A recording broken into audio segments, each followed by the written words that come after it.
अरे तुम यहाँ कैसे बैठ गए? हटो मेरे जगह से, चलो पीछे जाओ। पीछे? तुम्हारा बाप के हो?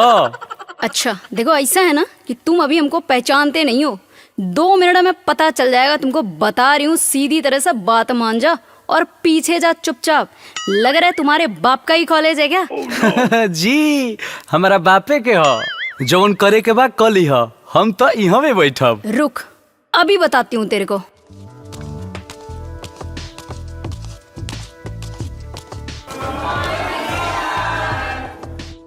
ये सब क्या कर रहे हो?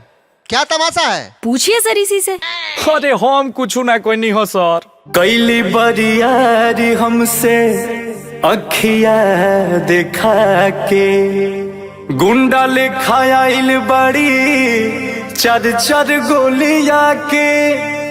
काल खाली गईल रही चाचा के बराती, इहे अजबरले बड़ी सीट हमारे आके। इहे अजबरले बड़ी सीट हमारे आके। ये सार नहीं सर, यही तो बढ़ाया आगे बात है। पूछिए ना लड़की खड़ी जो मेरे साथ है। नहीं सर, यही तो बढ़ाया आगे बात है। पूछिए ना लड़की खड़ी जो मेरे साथ है। बोला था कि पूरा कावल है जो मेरे बाप का। सेकंड में नाप दूंगा तेरी औकात का। अरे बोला था कि पूरा कावल है जो मेरे बाप का। सेकंड में नाप दूंगा तेरी औकात का। अरे अरे क्या सीधा बंद रहा है। हम तो कुछ नहीं कहनी, बदनाम कर दिली। कि हम तो कुछ नहीं कहनी, बदनाम कर दिली।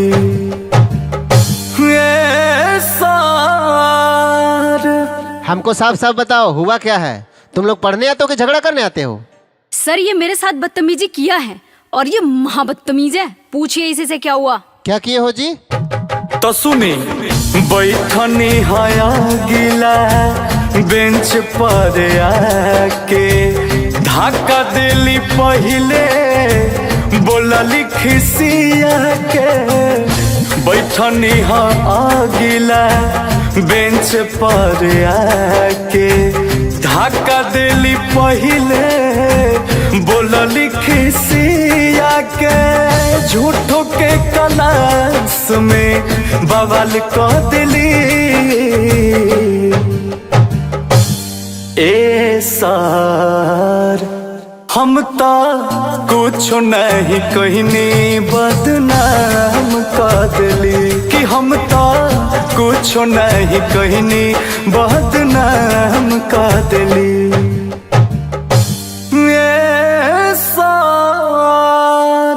तुम कह रहे हो कि हम कुछ किए ही नहीं, और ये कह रही है कि तुम इसके साथ बदतमीजी किए हो। हम किसका माने और किसका नहीं माने, तुम दोनों कंफ्यूज करके रख दिए हो। सर ये बहुत मनमानी करता है। कॉलेज का कोई नियम होता है, कोई रूल्स होते हैं। ये तो सही बोल रही है, तुम मनमानी क्यों करते हो? अरे सर तो खाली हमारे के कहता नहीं। जानता नहीं तो किससे लिया है पंगा। करूंगी धुलाई जो भी माफी नहीं मांगा। जानता नहीं तो किससे लिया है पंगा। करूंगी धुलाई जो भी माफी नहीं मांगा। आज तू कॉलेज के बाहर यदि देखा, सीख लेगा लड़कियों से बात का तरीका। अरे आज तू कॉलेज के बाहर यदि देखा, सीख लेगा लड़कियों से बात का तरीका। अरे सर हम तो कुछ नहीं कहनी, बदनाम कर दिली। कि हम तो कुछ नहीं कहनी, बदनाम कर दिली।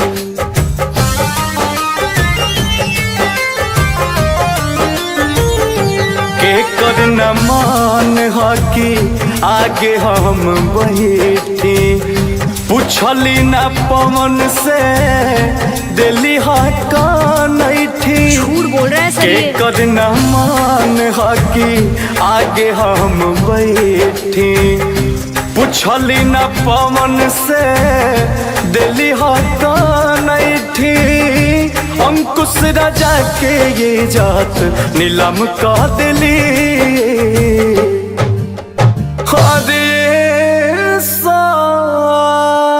हम तो कुछ नहीं कहनी बदनाम कर दिली कि हम तो कुछ नहीं कहनी बदनाम कर दिली अरे सार आज तुम दोनों मिलके एकदम से मुझे परेशान कर दिए हो। मैं तुम दोनों को अभी के अभी इस कॉलेज से बाहर करता हूँ। अरे अरे सर ऐसा कुछ नहीं है, हम तो बस मजाक कर रहे थे।